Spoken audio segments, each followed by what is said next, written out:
If the hemoglobin A1C is starting at 10 or less, which is our target goal for institute water only fasting, if they're coming in with a hemoglobin A1C of 16, we're going to be doing some dietary stuff and getting them prepared, ready to be able to adapt to fast.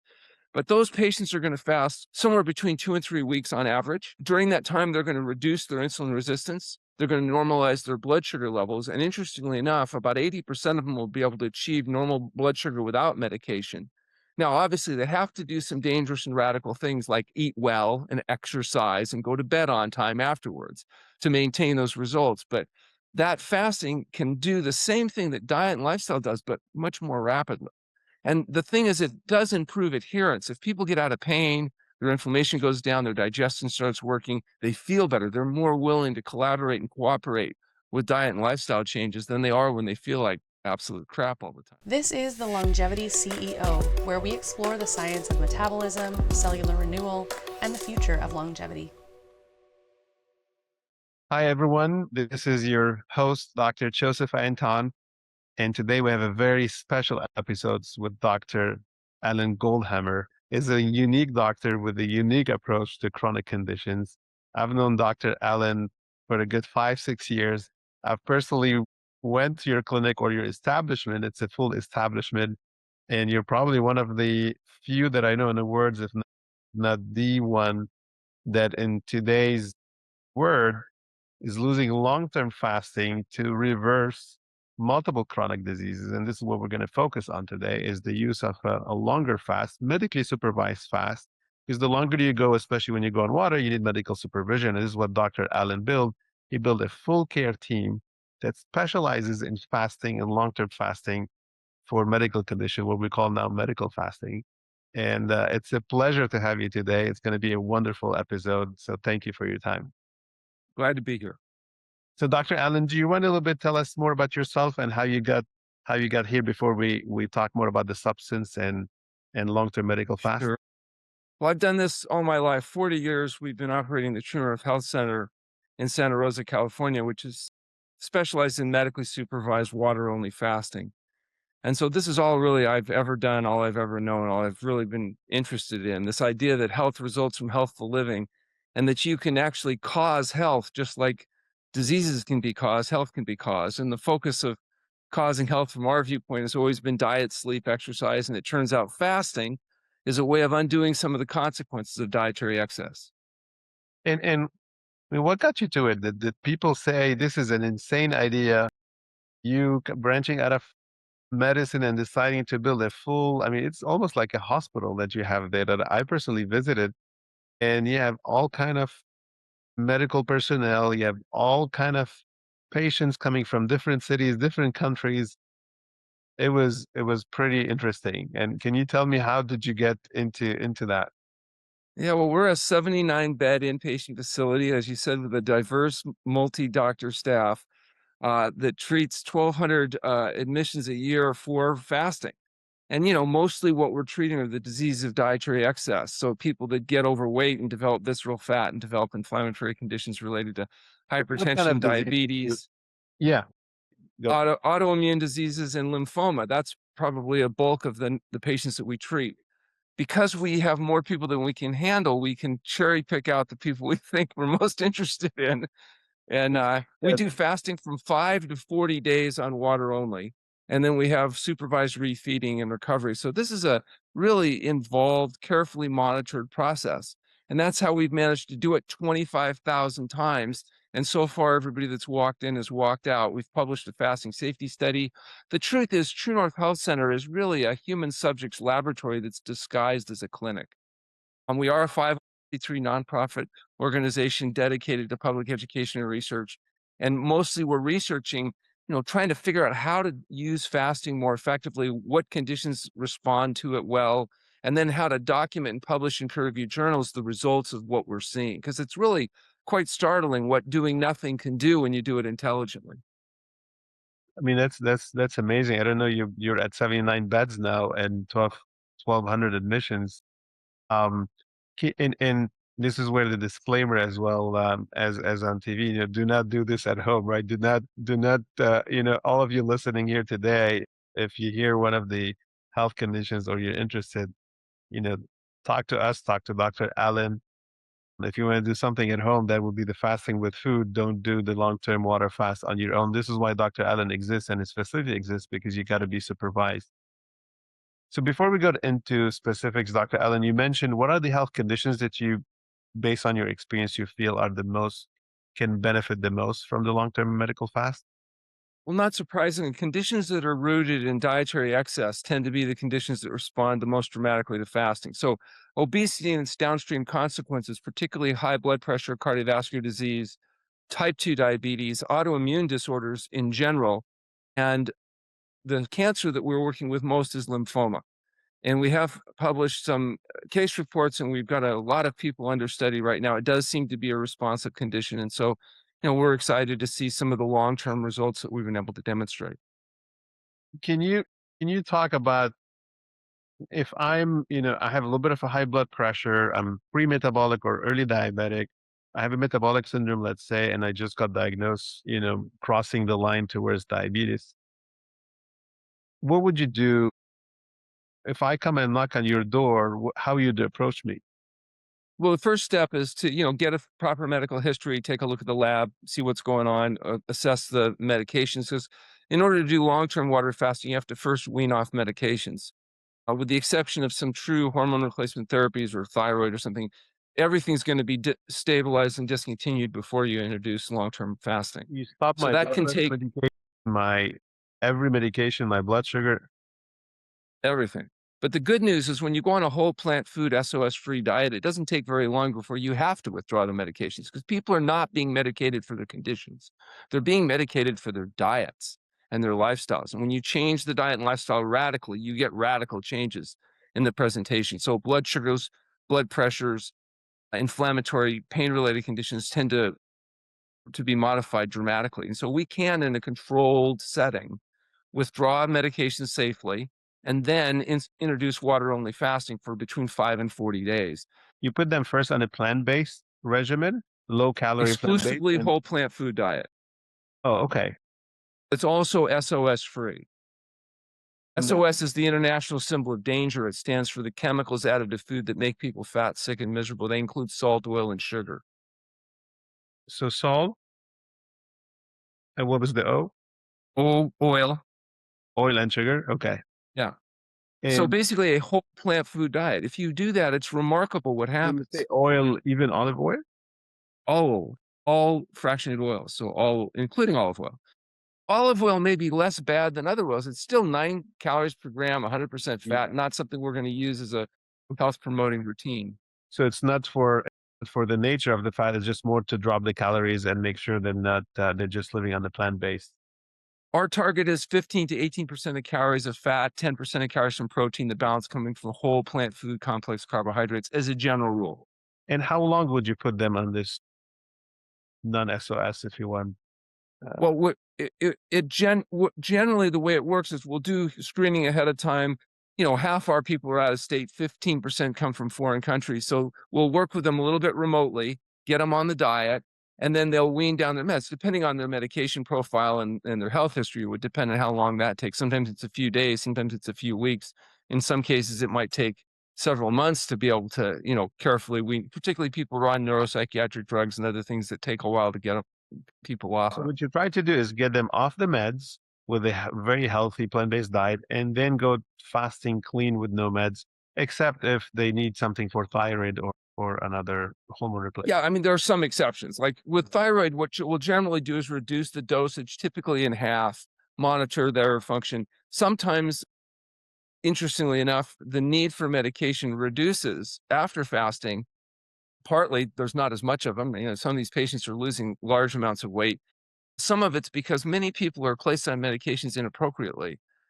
They don't actually have a biological need for the medication they're on. They're using it symptomatically. And so sometimes once those symptoms are resolved, the need for medication is eliminated. But it's easily monitored and, appropriately corrected. The point is, though, drugs can become greatly potentiated during fasting. Drugs that you can take in a feeding state healthfully can be devastating in a fasting state because of the change in physiology. Even simple things like non-steroidal anti-inflammatories and other things can have significant effects on kidney function or gastrointestinal function that you wouldn't see necessarily in the feeding state. That's why if a person's on Prolon or they're taking modified fasting, they can do it at home, they can do it safely. We don't have these same complications. With water only fasting, that needs to be done in a resting state. You don't have 600 or 800 calories to compensate, so you're going to get more gluconeogenesis if you're too active. It's a much more involved, much more complicated process than, say, the modified fasting. However, when it's appropriate, it's very effective, and particularly if you're trying to get a tumor to break down, if you're trying to deal with resistant hypertension, if you're looking to get neuroadaptation so you can get people to eat differently, water-only fasting has a very powerful intervention, but it's not simple, and it's not something that can be easily done without a little bit of support. So, I mean, I want to get into different conditions. So, if we continue with the diabetes one, what is it typically a stay at your clinic for the diabetic or pre-diabetic to be kind of So often? if the hemoglobin A1C is starting at 10 or less, which is our target goal to institute water only fasting. If they're coming in with a hemoglobin A1C of 16, we're going to be doing some dietary stuff and getting them prepared, ready to be able to adapt to fast. But those patients are going to fast somewhere between 2 and 3 weeks on average. During that time, they're going to reduce their insulin resistance. They're going to normalize their blood sugar levels. And interestingly enough, about 80% of them will be able to achieve normal blood sugar without medication. Now, obviously, they have to do some dangerous and radical things like eat well and exercise and go to bed on time afterwards to maintain those results. But that fasting can do the same thing that diet and lifestyle does, but much more rapidly. And the thing is, it does improve adherence. If people get out of pain, their inflammation goes down, their digestion starts working, they feel better. They're more willing to collaborate and cooperate with diet and lifestyle changes than they are when they feel like absolute crap all the time. And what's the compliance rate, or is it a painful process that people go through? I mean, this is water fast, and can you tell us a little bit about Yeah. that? Yeah, it's an intense process, but not a painful process. In fact, quite the opposite. Many people coming in with really terrible pain syndromes and including addiction to pain medications that we have to wean them off of. And generally that response is good, but it's very intense and it's transient. So you get some low back pain, you get some headache, that goes away. You might get some skin rashes, detoxification symptoms, palpitations, irritability, sleep disruption. Sounds wonderful, doesn't it? But they're transient symptoms. They come, they go, they move through. They're in a controlled setting. They're being seen twice a day. We're going through a whole intense, we call it education. It's actually brainwashing. So that, after they're done, they're willing to make these diet and lifestyle changes. So this is really an intense immersion program that they're undergoing. And once you get into the fasting state, you get through those first few days, where you're into ketosis, your brain converts to burning beta hydroxybutyric acid instead of glucose, and all of these. It's actually a relatively pleasant process for many people. You know, I have I've patients that come up and they write screenplays. They do all kinds of things when they're fasting. It's a very different environment. I've done it before learning anything about fasting, before even getting interested. This is 20 years ago when I graduated with the master's in health policy at Harvard in Boston, and I was moving for my first job out of state. Just happy I graduated, just packing up. My mom comes in and we're moving, and I just forgot to eat a little bit. And it went 1 day, 2 days, 3 days. Then I moved out of state, and literally 7, 8 days and no food. And then I couldn't go back to food. And I found it like really pleasant. Once the ketones start going and you're going through Exactly. autophagy, just autopilot. And I literally just started thinking, hey, let me see how long I can last. And I lasted 21 days before I started, getting 2 bites on an apple. And then bit by bit, I went back to, and you know why? I had to repeat my driver's license, and it was just the stress of reading the thing and then doing the thing that got me back to food. Important point though is that long-term fasting, if not followed by careful refeeding protocol, can lead to refeeding syndrome and very serious complications and death. Medication, as you know, if you don't appropriately manage medication, that can be a really serious complication. And that's the mistake that people make when they're fasting is they're Yeah. too active, so they get dehydrated, or they come off the fast inappropriate, and then they end up with problems from refeeding Yeah. issues. And here it's very important to clarify to whomever is listening is, Dr. Allen and his hospital or big clinic is or inpatient. The focus is you have lymphoma, you have autoimmune, meaning is because long-term fast doesn't come with any side effects. It comes with, you're going to lose a little bit of muscle, you're going to feel the fatigue a little bit, you're going to metabolic rate. And these are things I'm going to ask you how to adjust for those. I know you have ways Yeah, to adjust for those. But what we're trying to say, I'm trying to help people not to go at home and do on their own 10, 14 days fast, right? So yeah. these interventions are more balanced towards giving you short-term drastic benefit because you have a health condition. He doesn't do this for somebody who just want to fast and is healthy and is so this is an important intervention, a very serious intervention, but a very effective intervention. And Well, it a works couple on a points. lot of patients. Interestingly enough, we just did our first study looking at cardiometabolic changes in healthy people. Yeah. And it turns out the magnitude of the change in normotensive, supposedly healthy people is actually even larger than in sick people. So it may be that people that get some of the best benefit of fasting or preventative application with short-term fasting. Well, But as as you know, far as with Prolon and with the fasting, yeah, we're recommending people do 3 times per year the right. 5-day fast. But One of and the of things I course, want to challenge though before I forget about it is that we did a DEXA scan study where we actually tracked people's body composition changes after long-term fasting, and a lot of the old wives' tales are not true. For example, if you look at people before baseline, after fasting, and then at 6-week follow-up, the bone mass is not reduced, despite the fact there's bed rest. The lean mass percentage was higher at 6-week follow-up than it was at baseline. What is the goes down percentage during in the fasting is absolute? primarily fat and preferentially visceral fat. And the Yeah. fat continues to come down even after lean tissue is replenished during recovery. So this is not a situation when it's done properly where the people are depleting their lean masses. They are in fact predominantly mobilizing fat and visceral fat. No, I agree. And the percentage lean body mass would be because they're losing more fat. And this is an important theme, and we see it a lot with Prolon, right? Is fasting acts more doesn't act like a low calorie diet where the body is tapping into muscle and fat together, or a Wegovy or an Ozempic where you're losing both proportionally. Fasting acts as a stress, and the stress preferentially goes to the fat and protect lean body mass. Why? Because also it increases growth hormone, the stress factors, and the growth hormone and stress factors go and tell the muscle, hey, you got to maintain, right? We're in a stressful situation. We're going to need you to go find food. This is human evolution. And the body, if you have a little bit lower calorie, this is why most of the chronic low calorie diet are not working on the long term. You downgrade your metabolic rate, you lose a little bit of bone, you lose a little bit of muscle. And this is what we're seeing with the Wegovy and Ozempic as well. They're mimicking the same effect. Fasting does the opposite, goes after the fat and tries to spare the muscle. Now, I agree with what you're saying is proportion of the lean body mass is less decreased than the fat, but you will have a little bit of a decrease. And this is, I said all this to introduce the notion of refeeding, where it's important to go back and say, okay, now that we reset your body. We're going to give you a little bit of protein, some training, so that you gain back your muscle mass without gaining back the fat faster. In one of these examples of a 15 days fasting, person lost 18% body fat, 4% lean tissue, 55% of the total body load of visceral fat, though. And the lean tissue, of course, is replenished while fat continues to come down. So you can reproportion your body. But the problem with water fasting is you do need to rest when you're doing it because your biggest burner of glucose is your brain and your muscles. If you're overly active, you increase the glucose need. That's going to increase gluconeogenesis to meet that glucose demand. Otherwise, beta hydroxybutyric acid becomes the dominant fuel in the brain. And so water fasting creates a unique opportunity to make that conversion possible. And obviously we're a softer version of what you have. We do the 5 days Yeah. and we do it once a month.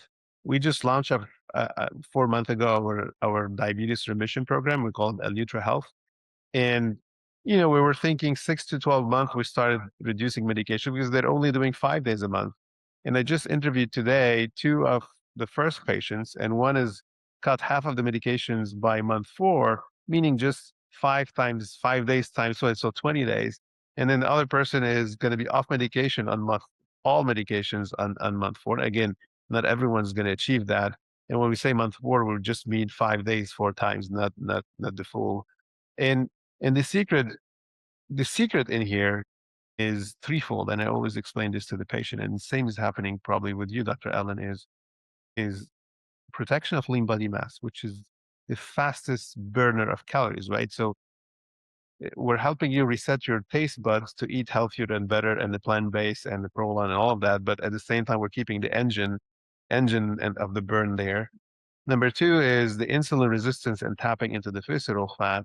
The number 3, which is why the summit is called fasting and longevity, is autophagy, there's rejuvenation. You know, when you go into fasting and the prolonged fasting, whether with prolong or what Dr. Allen does, what's happening, the body has to make some tough decisions, right? And guess what the tough decisions are? They're going to tell the cells to rejuvenate, the Nobel Prize in Medicine and autophagy.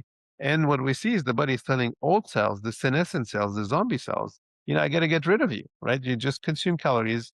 You're not producing anything there. And the senescent cells are very detrimental because they they induce what we call exponential aging. They start producing they start irritate the immune system, and you have a higher inflammation. We call it inflammation. They start create this accelerated aging ambience in the body. And by getting rid of those cells, by rejuvenating the current one, and by pushing the stem cells, you're getting a younger biological age you, and a younger you is always away from the onset of the chronic disease, or a better way to deal with them if you have them. And that's a very important. This is why we titled this summit the Fasting and Longevity Summit. These are the key things.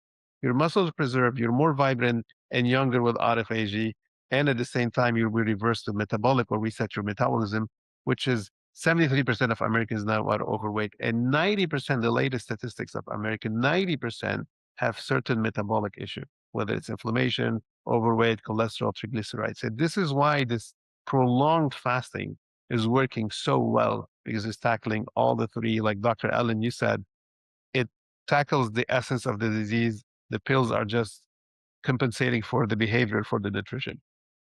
So, I mean, as I see it, the advantage of the Prolon type model is that, it's practical, it's safe, and you're able to do it on an outpatient basis. The advantages to the long-term water-only fasting is it gives you a much more intense response, particularly for patients Yeah. where whatever else they're doing isn't working well enough or fast enough. Yeah. And so I want to talk about autoimmune. Can you talk a bit about why fasting can help autoimmune diseases? Yeah. So what I can tell you is that what we see in terms of all measures of inflammation, whether it's the acute phase reactive proteins, whatever you want to look at, when you fast, it has a profound impact on inflammation, initially increasing it and ultimately significantly decreasing it. We just published a paper actually in Lancet preprints that talked about this increase in inflammation that happens during fasting. We have another study now in that population looking at where are they at 6 weeks post-fasting. And of course, not only does it normalize dramatic reduction in overall inflammation, so And that the why inflammatory initially? process is part of the healing process, but the net effect of chronic inflammation that fasting has is quite profound. But you can get a little bit confused if you just take one little time point and look at one biological marker. You have to really look at the big long-term picture to get a sense of what fasting is actually doing. And of course, in managing rheumatoid arthritis, ulcerative colitis, ankylosing spondylitis, asthma, eczema, psoriasis, these conditions respond profoundly, consistently to the combination of fasting and then, of course, a health-promoting diet as well. Obviously, you can't go back to greasy, fatty, slimy processed foods and expect to get the same lasting effects. You know, I get a lot of people sending us pictures on their psoriasis, on their with prolon on their skin, because you can see them easily on the skin. And I bet with your clinics is the same. So you've had patients with psoriasis, you said, SA. What else? Well, we've actually published some great pictures on plaque psoriasis, showing before, during, after, without the use of medications. Really quite impressive. Seborrheic keratoses that drop off during fasting. They make very great pre-post pictures. Basically, any of these autoimmune diseases tied to gut leakage tend to be responsive to fasting. And I'm sure you see the same the Yeah, same this is what I class of wanted conditions. to add. We know there are I mean, there are multiple dimensions how fasting impacts autoimmune, but there are three big ones. Number one is the leaky gut, and you mentioned that. Every day the food that we're eating is damaging the gut lining in our intestines. So we're leaking. This is why it's called leaky gut. We're leaking molecules that they're not supposed to get into our blood. When they get in, the immune system attacks them, and the immune system sometimes does a mistake and cross matches those with one of our organs, and this is why it starts attacking us. This is why autoimmune disease is increasing. It shouldn't increase if we were thought it was genetics, right? I mean, why it's increasing? It's environment, it's what we eat, it's what we drink, and all of that. So the fact that you're fasting, you're helping the healing of the gut lining, and you decrease that leakage into the blood. And by the way, now there's leakage into the brain, and a lot of discussions about whether Alzheimer's is a type 3 diabetes is merged with some leaky gut and some autoimmune process as well. So that's the first benefit. The second benefit is we see that the body, when you fast, does not allow high calorie expenditure. And one of it is when you have a hyper excited immune system replicating the T cells, attacking, raising the body temperature a little bit, the body shuts down that. It's like, hey, I don't want you to attack. We need to save calories. So we see the attack going down very fast. And as we know, fasting induces autophagy and healing. And the damaged organ, that's number three, the damaged organ is trying to heal faster. There's a better call for rejuvenation within the cell. So three major impacts. I think there's another one. I think there's another mechanism too, and that's that there are both exogenous and endogenous toxins that accumulate within the cells of the body. Yes. PCB dioxin, pesticide residues, all kinds of various substances, much of which comes from the consumption of animal products that are biologically concentrated with those substances. And there's also endogenous, not really toxins technically, but these are intermediary products of metabolism that in high concentration or in the wrong location or whatever can have detrimental effects. Cholesterol is not a toxin, but you plug up your blood vessels with fat, it's probably not a good thing. So Yes. I think that in fasting, you rapidly mobilize And and that's across process the these board. materials. And it's inflammation level across the board, whether it's autoimmune or not. What you're describing is 100% true. And autophagy is part of detoxing as well, and part of getting. So it's the entire inflammation level of the body that gets moved with it. I have an interesting theory. I haven't seen too many people discuss this, but this very same biochemical changes you see with fasting are often the same ones you see with exercise, which is very interesting because, in fasting, you're resting, and exercise, you're vigorous. But both of these conditions, both of these interventions have one thing in common, and is they both deal with the consequences of dietary excess. So Yeah, whether you're exercising or you're fasting, and I your 100% agree. BDNF levels increase. Every little marker that you see go up with exercise also tends to go up with fasting. I, I actually always say it and it's, we call it the intense training, right? That says they do it 3 times a week is exactly like fasting, right? And the walking every day, fasting every day is like eating healthy, and they're both eating healthy and exercising every day a little bit is the right course of action. And then you interject with stress. This is why the intermittent stressful exercising with intermittent fasting or a little bit prolonged, they create another level of betterness, right? How my heart is going to respond when it's under stress is going to actually develop new vessels. Right. It's going to rejuvenate. How my brain is going to develop. It's taking the entire body to the next level, and we do it with intensive exercise or fasting. I guess then our 40-day water only fasting is more like the ultra marathon. Yeah, your 40 days of CrossFit is a big is a big is a big. Well, Moses, David, Elijah, Jesus, and our patients fast up to 40 days. So Hey, I we can actually talk had about this. one We physician can talk call me about and this ask me because if they were doing a modified fast. They were doing a prolonged, like more so. They were eating a little bit of plant based at certain point. I had a physician call me once and ask me if we also teach them how to part the Red Sea. Oh my I god! told him it's all in the wrist.